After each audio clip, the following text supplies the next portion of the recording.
inshallah. أعوذ بالله من الشيطان الرجيم. بسم الله الرحمن الرحيم. الحمد لله رب العالمين، والصلاة والسلام على خاتم الأنبياء وسيد المرسلين نبينا محمد وعلى آله وصحبه أجمعين. اللهم لا علم لنا إلا ما علمتنا إنك أنت العليم الحكيم، وتب علينا يا مولانا إنك أنت التواب الرحيم. رب اشرح لي صدري ويسر لي أمري واحلل عقدة من لساني يفقهوا قولي. وبعد, give praise and thanks to Allah subhanahu wa ta'ala for blessing us for another opportunity to come together in His house to study His word, and we ask His mercy and His forgiveness and His blessings on our session today. In our last session we did up to ayah 15, and inshallah we continue from ayah 16 today. We tried to go into 16 last time, but we couldn't get quite into it. So inshallah we'll start from ayah 16 today so that we can follow inshallah.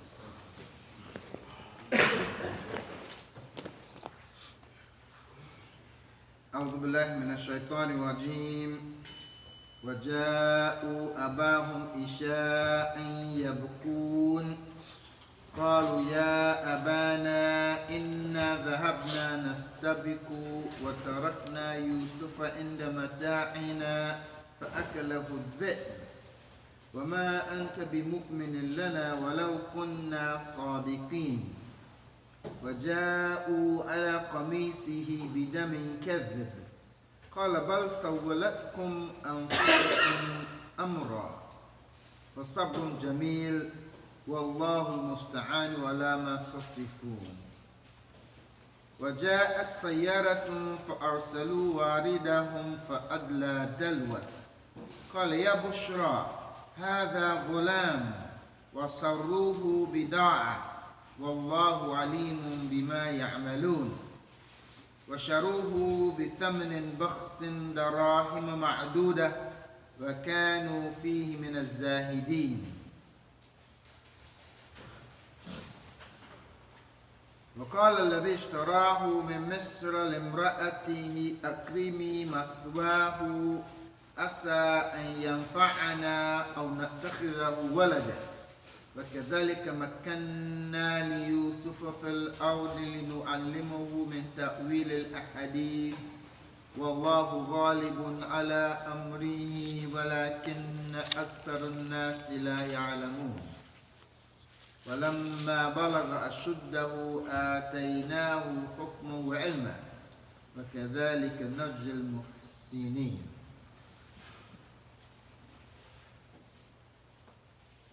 Translation reads,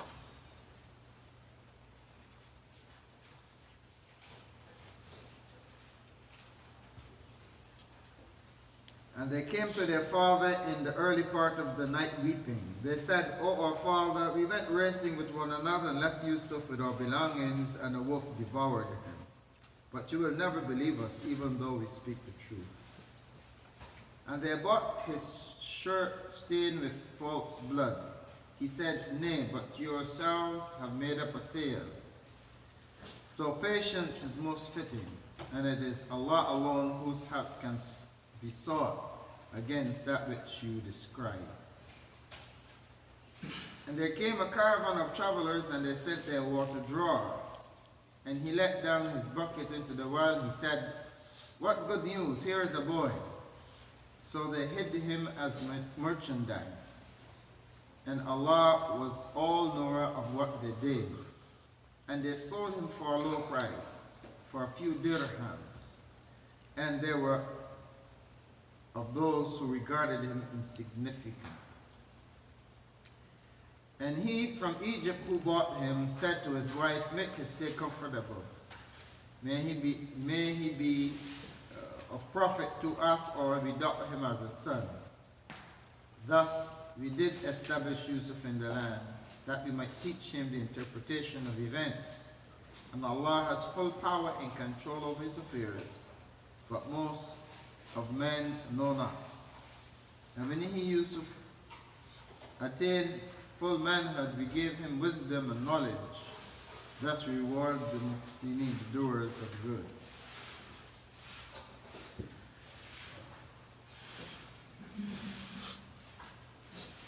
As the narration continues from the story of Yusuf alayhi salatu wasalam and his brothers, after they had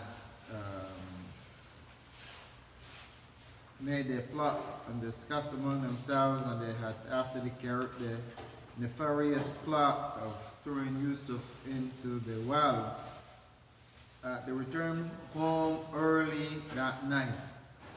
Okay?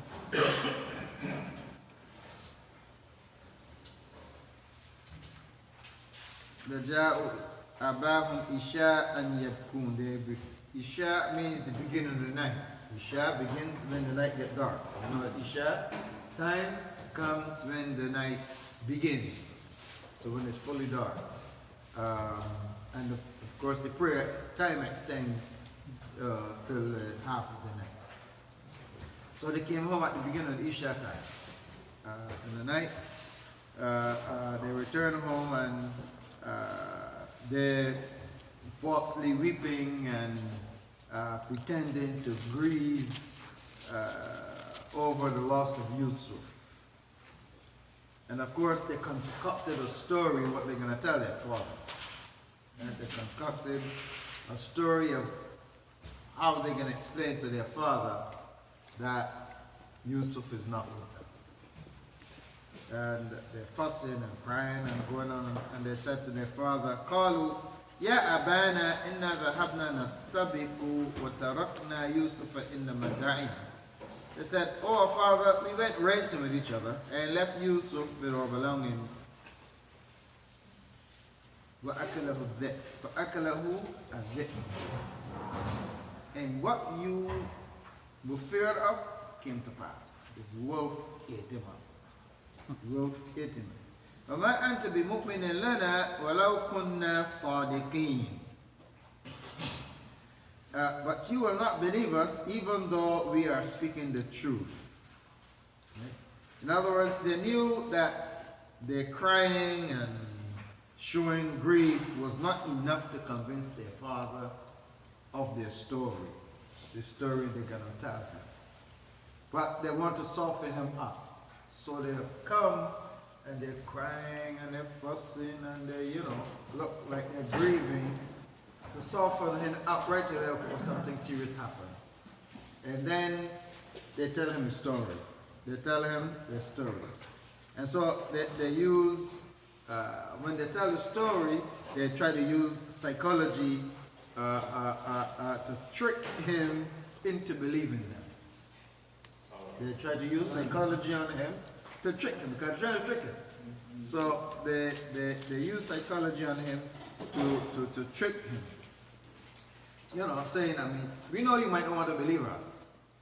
We know you might not want to believe us because what you feared happened.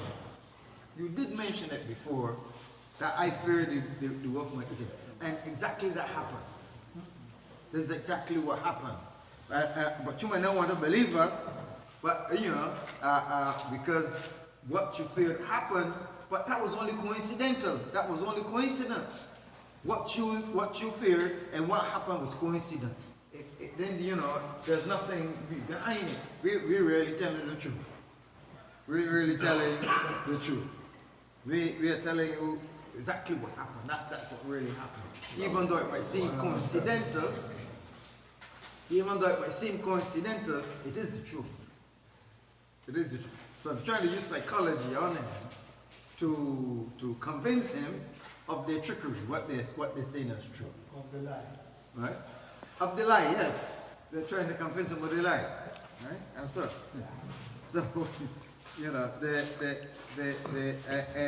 and to prove it, we got proof.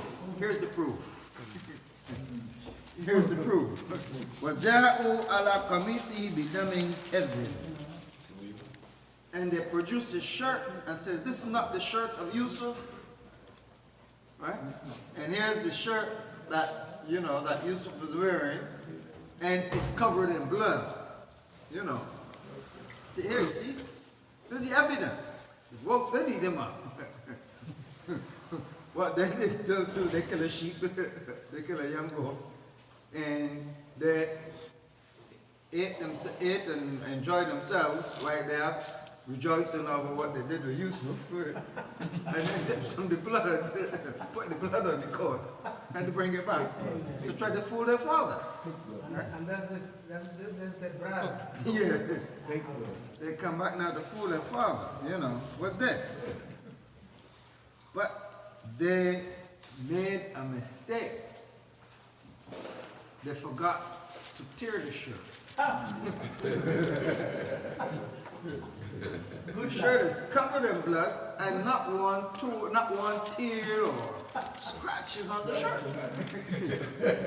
You know. Like the wolf just turned and removed the And one report said that Yaqub said to them, this must be a very benevolent wolf that he ate him and he didn't even tear his shirt. Like I said, the wolf tell them, remove your shirt first, then before I eat you. So, and then, you know, right away, this, of course, gave thing to Yaqub, indicated to him that, no, something is wrong here.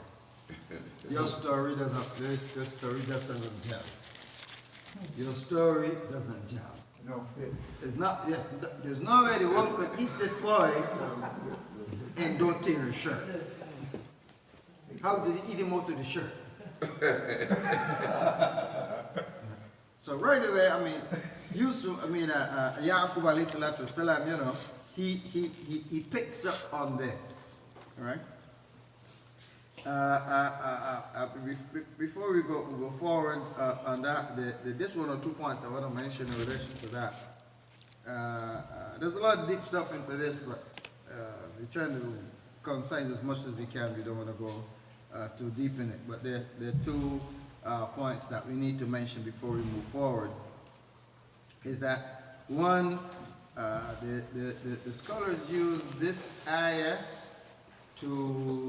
as evidence that it is permissible to do musabaka, to do racing, right?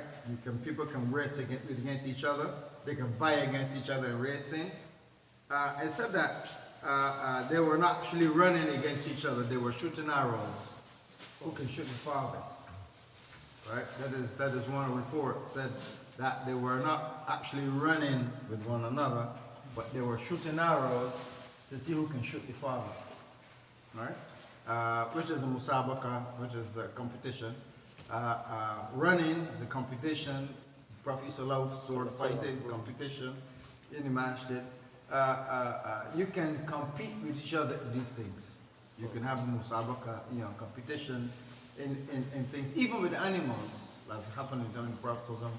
They allow the race horses and stuff like that. So this is permissible in Islam, right? This is permissible, and the scholars use this ayah as the evidence that these things are permissible. However, when it is even permissible that a third party can put a prize up. A third party can put a prize up, and the winner takes it, right? To give to the winner. So this can be done, and all this is halal. However, this wagering, right? Wagering of the parties who's running, who's doing this sabaka, wagering is haram, because that is gambling. Yeah, betting and stuff like that. That's gambling. So how they do racing today and stuff like that, they bet on them. This haram.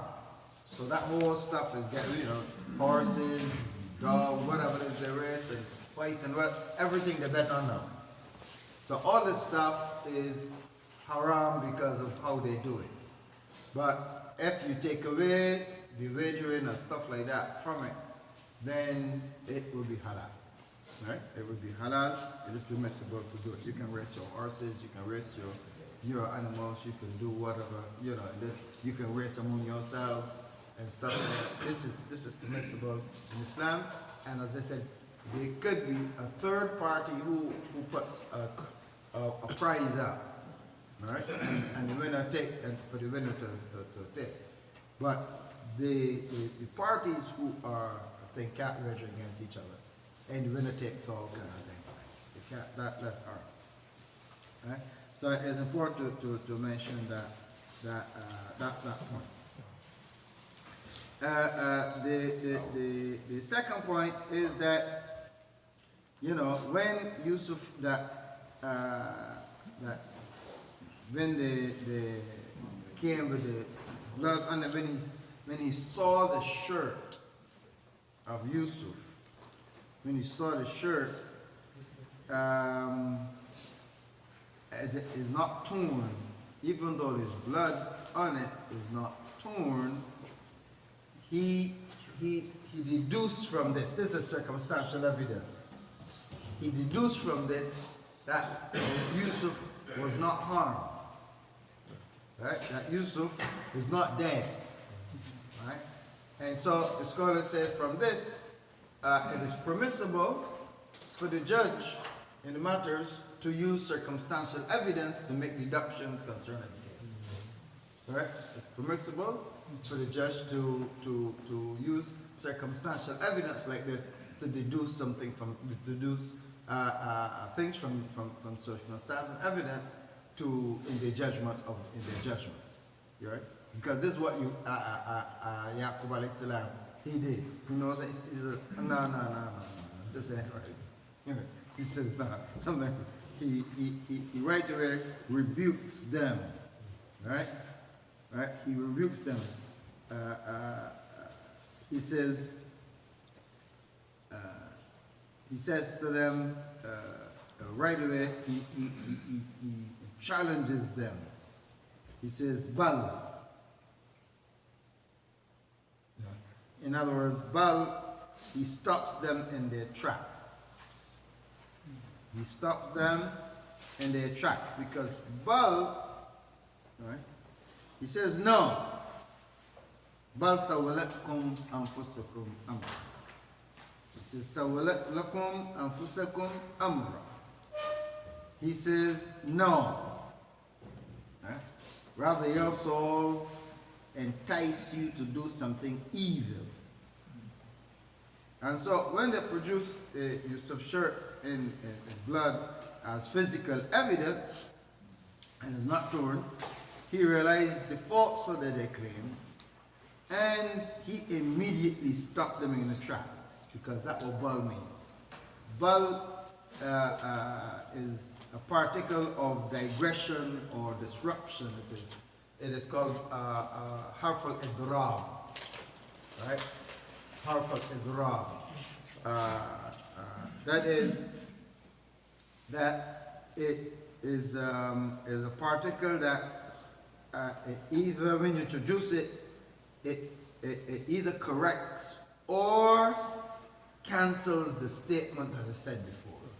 It either corrects it or cancels it, what comes before it, and or introduces a new topic. It transitions to a new subject. No, it's not this, it's this. Right? No, it's not that, it's this. But so it transitions into another. And you find this a lot in Arabic language in the Quran. You know, Allah SWT says, I was talking in Surah. He says,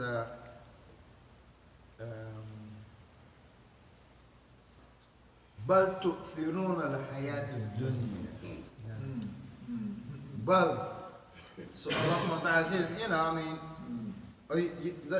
it is the fact of the matter is the fact of the matter. That's what bal means, you know. Bal is like rather, no, by no means, or on the contrary, or however, you know, or the fact of the matter is this, not that.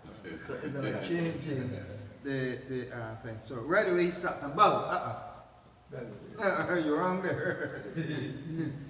It's yourselves, you know, you come up with this stuff. You come up with some evil thought in yourself and you carry on. That's what happened. This is what went on. So right away he stopped them and he shut them down. Right? So he let something like no, that he's not fooled by what they said. Right? He's not fooled by what they said. So he knows that the claims are false, and even though he doesn't know what happened to Yusuf, you don't know what they did with him, right? You know they did something to Yusuf, but you know that Yusuf is not armed, right? He's not dead because the shirt that he was not eaten by no wolf, right? You don't know what they did with him, but you know that he was not eaten by any wolf, all right?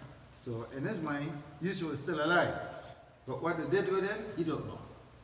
All right? He's still alive, you know, and things. So he said, Sabrun Jameel. So he says, Sabrun Jameel.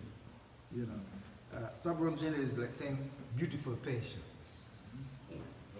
You know, it's like saying beautiful patience. You know, and they said, beautiful patience in the Sabrun Jameel is where the individual, he don't fuss, he don't complain, he don't, you know, why does that happen? This, that, you know, when he don't go down that road at all. Right? He doesn't go down that road. Instead, he endures with calmness and perseverance and patience and put his trust in Allah. That is Sabrun Jameel. You know, you don't go down the way, you know, of complaining and fussing and, you know, this and that, you know, and why and this. No, you don't go down the road at all. Right away, he returns to his roots. He returns to his roots of faith in Allah subhanahu wa ta'ala. He returned to his foundation of faith. And that's what believers always need to do. In any circumstance, in any situation, always go back to your foundation. If you have faith, then go back to that foundation. Because that is the foundation on which you should build anything. That is what's going to keep you straight. This is going to keep your perspective right. This is what's going to help you to deal with whatever it is that you have to deal with. Go back to your foundation of faith, because faith is a solid foundation. And so Yaqub alayhi salam, he goes back to this foundation, this basis of the believer. Because the believer, your foundation is faith. For the believer, your foundation is faith. And despite whatever is happening, we go back to that foundation and we exercise patience. You go back to that foundation and you exercise patience. And you put the matter in the hands of Allah SWT. And when you do that, Allah SWT takes care. Allah takes care of the affair. And you are spared from depression and sadness and all that heavy grief that is going to weigh you down and push you down and really take you off. All right? And one of the things that is significant is that the Bible and the Talmudic version of this incident, you know, starkly contrasts with the Quranic version of the story. All right? Because according to, I mean, the Quranic version is more befitting the status of the prophet. Right? It's more the status, whereas the version they gives, it is like the average ordinary person. Yaqub was not just an ordinary average person. Yaqub alayhi salatu salam was a prophet. And the prophets are as on a higher level than the average person. Because the prophets, they are the cream of the crop. The prophets, they are the creme de la creme.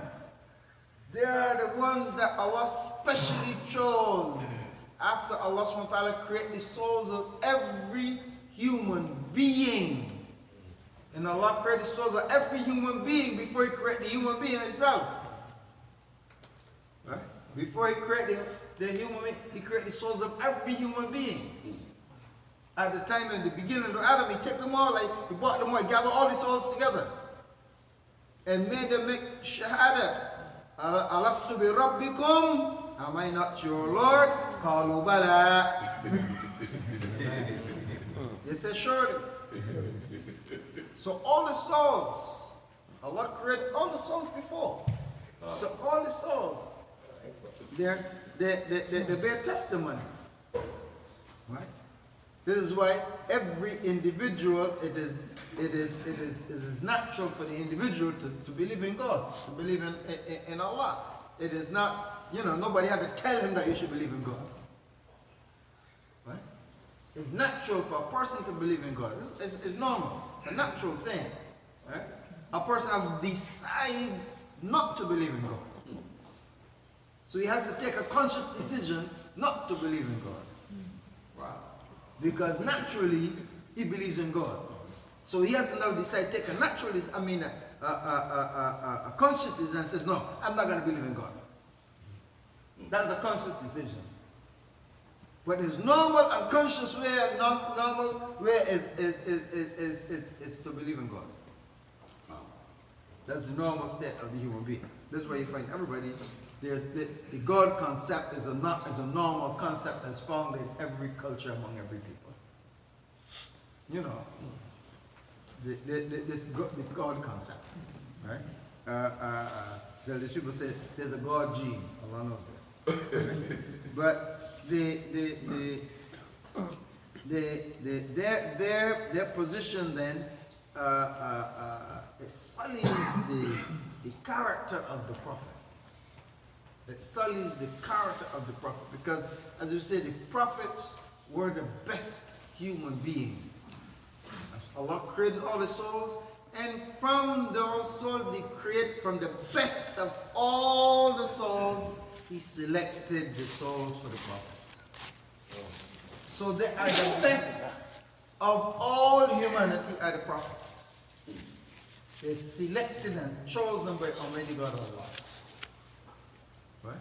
They're selected and chosen by Almighty God. So this idea of people aspiring to become prophet or claiming themselves to be prophet is all a falsehood. It's falsehood. So anybody come to you today and say he's a prophet, straight up he's a liar. Straight up he's a liar.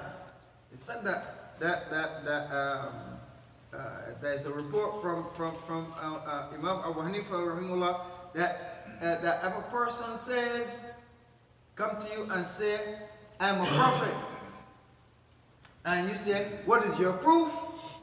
You committed an act of kufr. Wow. If you say, what is your proof? You have committed an act of kufr. Because it is saying that you don't believe that the Prophet Muhammad sallallahu alaihi wasallam is prophet. Or you believe that somebody could use him to come. They know prophets coming out. He's a last of the prophets. Alright? So that's why when Musaylama, right? When Musaylama sent the letter to the Prophet sallallahu alaihi wasallam, so Musaylama lived at the time of the Prophet sallallahu alaihi wasallam. Musaylama al-Kadhdhab, he lived at the time of the Prophet sallallahu alaihi wasallam. He wrote a letter, min Musaylama, messenger of Allah, to Muhammad, messenger of Allah. He wrote a letter to the Prophet sallallahu alaihi wasallam, and the Prophet sallallahu alaihi wasallam responded to him. From Muhammad, the messenger of Allah, to Musaylama al-Kadhdhab.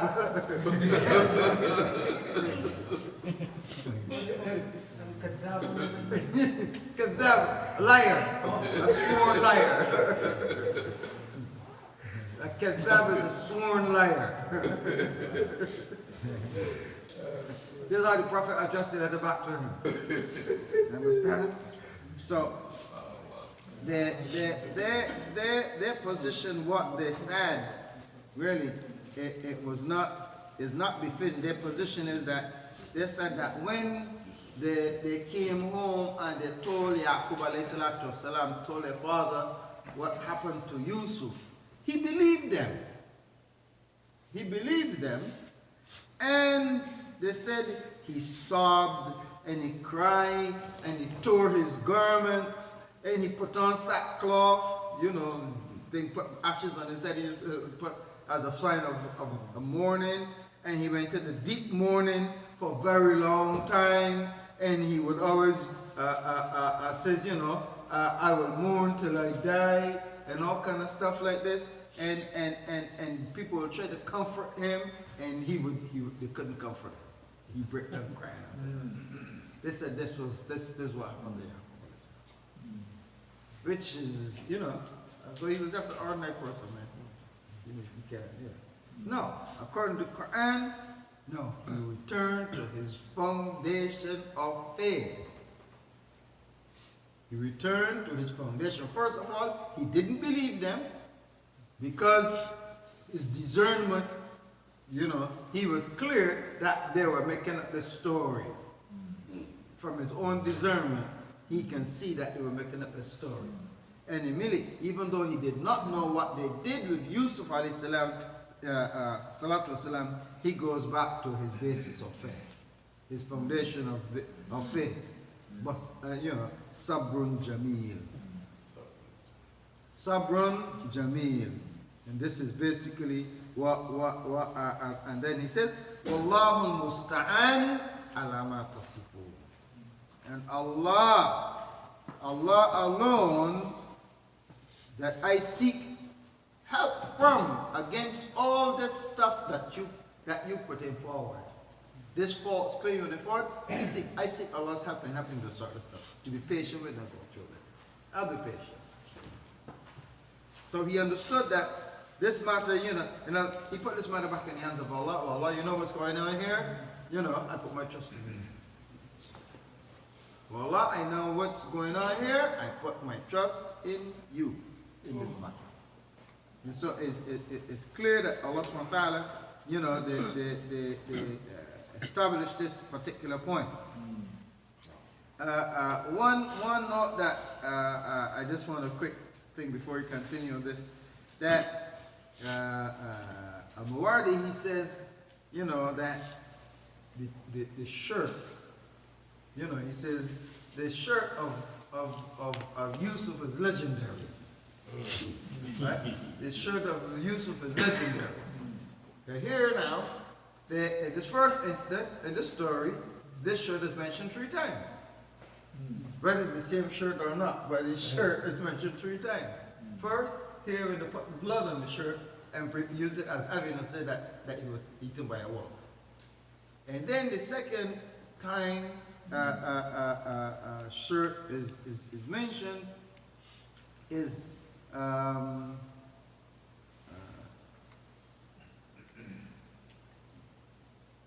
you mentioned the shirt. The second time you mentioned is mentioned when Yusuf is in the house of the Aziz wife, you know, and she comes after him. She grabs his shirt, right? And tore it, right? And there's another incident over the shirt, and the other incident over the shirt. When he took it and threw it over his father? Oh yes. The third incident over the shirt is that when his father, when he gave them his shirt to put over his father's face so that he could become, he could see again. All right? So you know, but when he said, this shirt is legendary. This shirt is legendary. You know, I thought it was an interesting point that he made, you know, when we were going through the tafsir, I thought this was, you know. So, al-isti'ana to then turning to Allah and seeking His help is part of our faith. So, here, Yaqub alayhi salam returns to his foundation of faith, and by doing that, he turns to Allah to seek His help.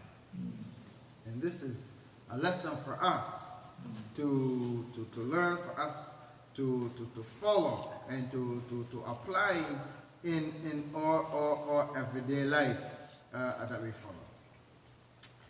Then Allah subhanahu wa ta'ala goes on and says, وَجَاءَتْ سَيَّارَةٌ فَأَرْسَلُوا وَارِدَهُمْ فَأَدْلَى دَلْوَةً. And there came a caravan of travelers, and they sent their water drawer for water. فَأَدْلَى دَلْوَةً. And he sent his bucket down into the well. قال يا بشرى هذا غلام.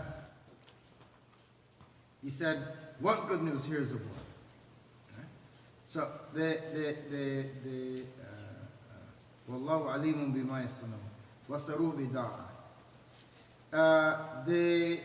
The point here, the note here, waridahum. Warid is like what they call, in the movie industry they call the gopher. Right? In movie industry they call him the gopher. He's the one who gets things done. He wants to go for this, go for that, go for that, go this, get it. So he wants to go and get stuff done. Right? So this person is the one who might go again ahead of the caravan, scout for the water areas, for the wells, this and that, and he's the one who bring water for them, and he is that person. That's the water. So now there's a question, between the current narration, which does not clear it up. The well either was on the caravan route, which is what we believe. The Christian and Judaic version is that the well was not on the caravan route. It was in the regular. It was out in the desert. Right? It was off the route.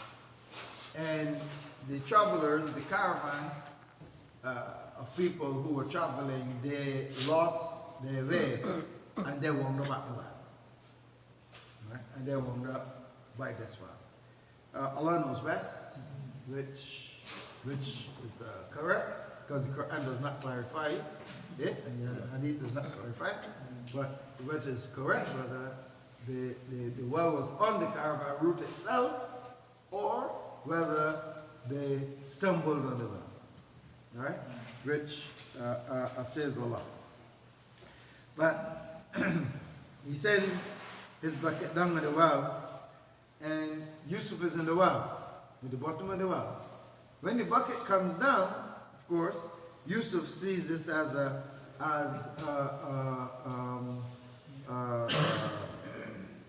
thing from Allah subhanahu wa ta'ala sent to save him. He grabs onto that bucket, he gets in the bucket and come up. The fellow feel the bucket, he pull it up, thinking it's full of water. When he pull it up, there's Yusuf. So he startled when he sees Yusuf, and this is why he exclaimed, Ya Bushra. Right? This is Ha'ada Ghulam. He says, what news? What great news is this? He's a boy. And of course he startled by Yusuf, because Yusuf was a handsome youngster, even when he was young. Right? He was a handsome youngster, so he can see right away that, he's not what, he's not some knockabout.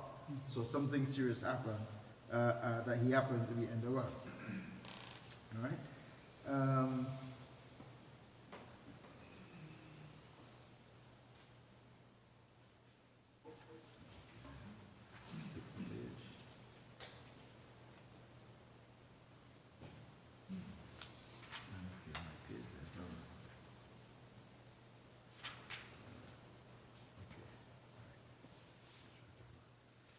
Yes, so when the he says هذا غلام فأسروه بداعة وأسروه بداعة.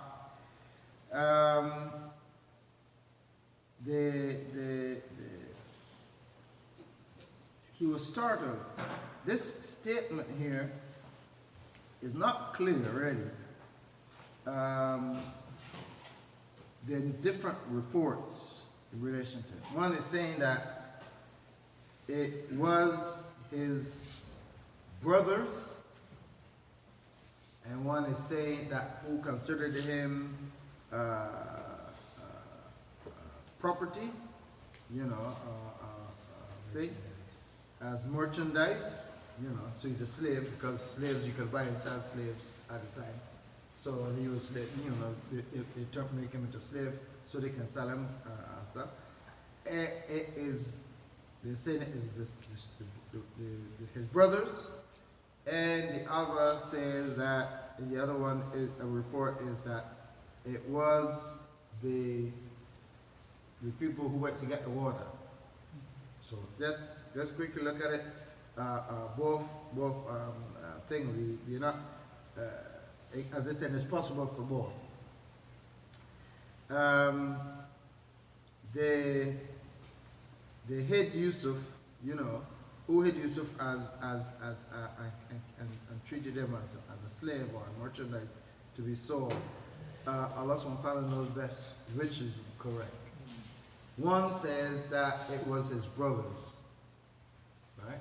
One report says it was his brothers, that when they pulled him out of the well, the brothers were hanging around, right? There's one narration, one report that they were hanging around to see what can happen, right? And so when the people took him out of the well, they claimed him. Next report says that they found the people and with him, and they claimed him, and they said he's our slave, and he ran away from us. So you need to give us back, right? And so this is when they negotiate and that. The other one is saying that no, it was the people who pulled him from the well. They saw it, okay, this is a good means of I can make some money off of him. He's a nice young boy, I can make some money off. So they hid him from the people in the caravan. So they would not know, because he reported back to the caravan. Everybody they got sharing in, so they try to keep it for themselves, so they can sell it later on, and they get some money for themselves. So that it is, which one it is, whether it's from this or that one, we're not sure which one it is. Wallahu alimun bima ya'malun, and Allah is well aware of all that what they were doing. Allah subhanahu wa ta'ala is the all-knowing of what they were doing. This point is a very important point that we should always consider, that believers should always consider. That Allah subhanahu wa ta'ala is always aware. He is well aware of everything that happens, good or bad. He knows everything. He sees everything. He hears everything. He's aware of everything. So that nothing happens without him being aware of it. Right? Nothing happens without him being aware of it. And he has the power and the control and authority to change anything as he wills. Right? So anything happening, he can change it if he wants. Right? So it's important for us to understand this particular point. Yeah? So it's not that something they were doing it and Allah was not aware of what's happening. Like people do things and they think Allah is not aware. Allah is well aware. Whether it's something good or something bad. Allah is well aware of what is happening. What is going on. He knows what is happening. And so, but Allah subhanahu wa ta'ala allow events to take place, whether they're good or bad, whether they're pleasing or whether they're displeasing. He allows events to take place. And he does so, and he does not change it or intervene or stop it. And he does so all in accordance with his knowledge and his wisdom. Because it goes according to plan. Alright? So Allah subhanahu wa ta'ala knows ahead of time what's going to happen. Allah knows the sequence of events. Right? He knows the sequence of events because he knows his knowledge is perfect. Past, present, and future. So, like we said, his knowledge is complete. He knows. And so, he allows things to happen in accordance with his wisdom, his knowledge and his wisdom. So while they put in the well, Yusuf in the well, and then the people take him and then they use them to tell him and put him as a slave and to sell him and this and that, that. Allah subhanahu wa ta'ala what's going on. But Allah subhanahu wa ta'ala allows this to happen because it's all part of his plan. It's achieving his end. It's achieving an end. Allah knows the end is going to achieve. He knows that all this is going to establish Yusuf in Egypt. And what's going to happen. He knows the end results. So he allows things to happen even though it might seem unpleasant. This is why it's important for us to understand, to always understand the wisdom in things. We might not know, we might not have the knowledge of things. We might not have the knowledge, we might not know. There's a clear message to the Prophet ﷺ and to the believers that, yes, Allah knows what's happening. Allah knows things roughen you. Allah knows that you're challenged. Allah knows that these people oppose you. Allah knows that what's going on with the Prophet ﷺ. The Quraysh is giving him a hard time on what the threat and what kind. He knows all that, but he allows it to continue based on his knowledge and his wisdom to produce the end results that he knows is going to produce. And this is why we need to trust Allah subhanahu wa ta'ala. Because we don't know what the end result is. So we might look at this matter, we look at it as a calamity. In reality, that calamity might be a blessing.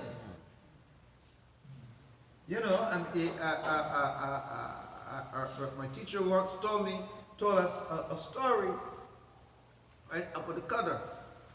He told a story, and they said written about the Qadr. And he says, this man once, in India, because my teacher was Sheikh Abdurrahim Fat Ibrahim, right? May Allah bless him and protect him and continue to give him good health. He was one of my best teachers. I learned Arabic language from him. And so Sheikh, he was given the story. He was talking about Qadr, and he says this man. He had to travel to another part of India, and because distances are so far, you got to catch the train. Driving there can take days, a week, or so. So you take the train because it's so far. And he had to go, he had to be in that place by a certain time. So he goes to the train station and he's late. He missed the train. Right? The train left. And he considered, oh man, it's a calamity, man. We missed this train. For him, it's a big calamity. And then someone said, to him, I know a shortcut to the next station where the train is going to stop. I can get you there if you want. Right? So he said, okay. And he got in this person vegan and they rushed him to that spot and he got the train. And then the train went down the tracks, and after some miles down the track, it derailed and he was killed. It derailed and he was killed. So that here, the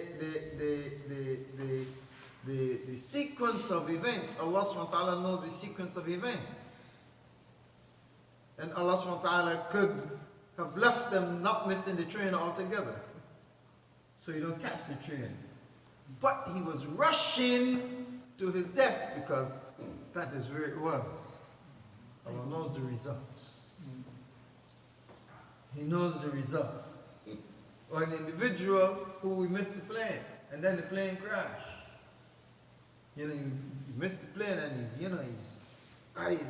mad with himself. He missed the train, he missed the plane.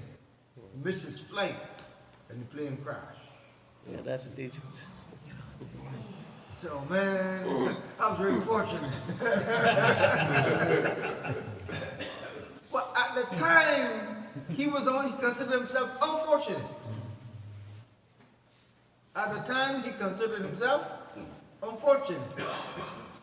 But as the matter unfolded, he says, I'm so fortunate I was not on that plane. I barely missed that plane. And I would have been on it. I could have been among those tonight. So we have to understand Allah subhanahu wa ta'ala is aware of the events. He knows, as my other teacher used to say, he knows the nose of things. So we need to learn how to trust Allah subhanahu wa ta'ala in events. Even if it's something unpleasant, something, that we put our trust and depend on Allah subhanahu wa ta'ala because Allah knows the events. He knows what is going on. Right? He knows what is going on. And he's in charge of the affairs all the time. So something that happened and he don't have no say in it. It can only happen because he permitted it to happen.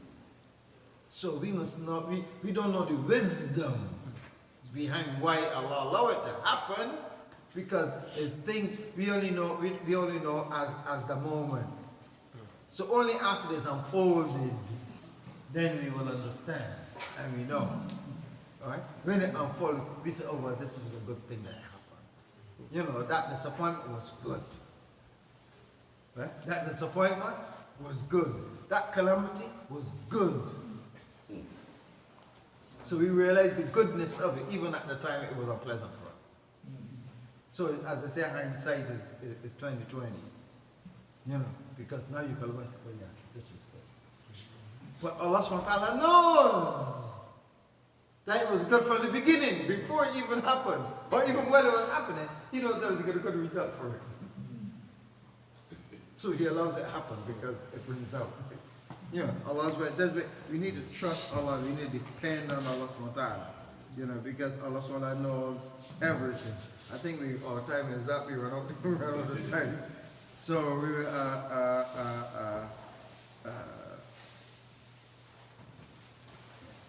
I don't think we already don't want to be finished up. Complete the hour. We don't like to go too long. I was hoping we could finish at least this part of it. But شروه بثمن بخس دراهم معدودة. That's probably we can quickly close that point off. That they sold him, and this verse ayah 20, and they sold him for ثمن بخس. ثمن بخس. ثمن بخس, it means from a measly price. It's a measly price. It is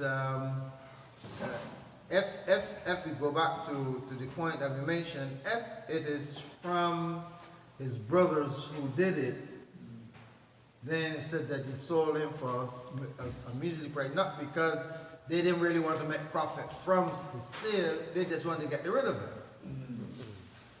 Right? They didn't. So if it's from the brothers who sold him, then because shira means both to buy or to sell. Right? It can be buy or sell. So if it was the brothers, it means that the brothers sold him for a measly price, And one narration says they sold him for 20 dirhams, and they split it up among themselves. Each one get 2. You know, there's a lot of place. But so if it's them who treated him like a slave and sold him like a slave, then it relates to them.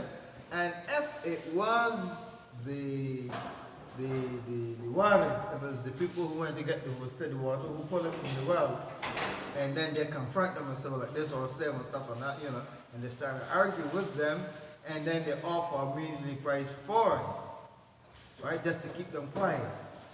So he said, here's something for him, you know, and they took him because they know they can make something better for him later on. All right, so I mean, Allah knows best which one they do.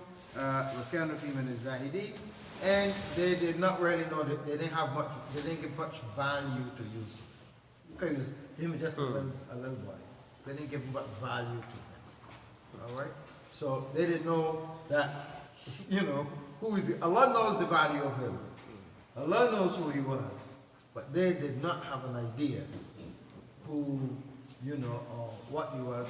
And that's why, you know, it's important for you not to really look down on people, because really you don't know. You don't know. This one might be the one who look all, you know, like he's like a nobody. That might be that might be the man. You know. So you can't not look down and think. You know, if he came to Medina, you know, at the time of Omar radiallahu anhu, you would think that Omar was just a regular worker in the city, cleaning the stables and walking and all that. You never know that he's the Khalifa. You never know that he's the ruler. You know, so, you know, you gotta know with people and stuff like that. Don't just take people by their looks and stuff like that. But that's really what. So inshallah, let's close at this point, inshallah, with this, and we'll continue with this. Any quick question before we close up? Jay. Now. So that when it comes to the qadr of Allah, you can't question it. You have no power over that. As far as when Allah has decreed something. The Prophet says that nothing affects the qadr except dua. Nothing can change qadr except dua. And so the only thing that when it comes to what happened, you only can make dua to Allah subhanahu wa ta'ala. And Allah knows whether or not we will change or not. Because nothing can change the qadr but dua. Right? And the scholar said that dua was part of the qadr itself in the first place. They said that dua was part of the qadr itself. That she made that dua and Allah responded to it was part of the qadr from the beginning. So, Allah knows this. When you said mistake, I was trying to figure out how to say her name. But she said, had a tape live rubber, and she said, I'm messenger of false prophet. When I heard that, you said mistake, I was thinking that. Then when you talking about the Sabra and Jamil, the brother asked me, in the Quran it say, Bakr Sabra and Jamil. It don't say Sabra and Jamil. It just says Sabra and Jamil. So when I see him, when I ask him, I tell him what it say, you know what I mean? Yeah, Sabra and Jamil. So when he say, yeah, when he say to me, what did it say, Sabra and Jamil? I said, the Sheikh told me to say that. He said, I said, oh, okay. And then he said that, he said this, you know what I mean? Yeah. Beautiful patience. Yeah. So inshallah, we wrap our session up and then inshallah we continue. Subhanaka wa bihamdika, nashhadu an la ilaha illa anta, nastaghfiruka wa natubu ilayk. Assalamu alaikum wa rahmatullahi wa barakatuh.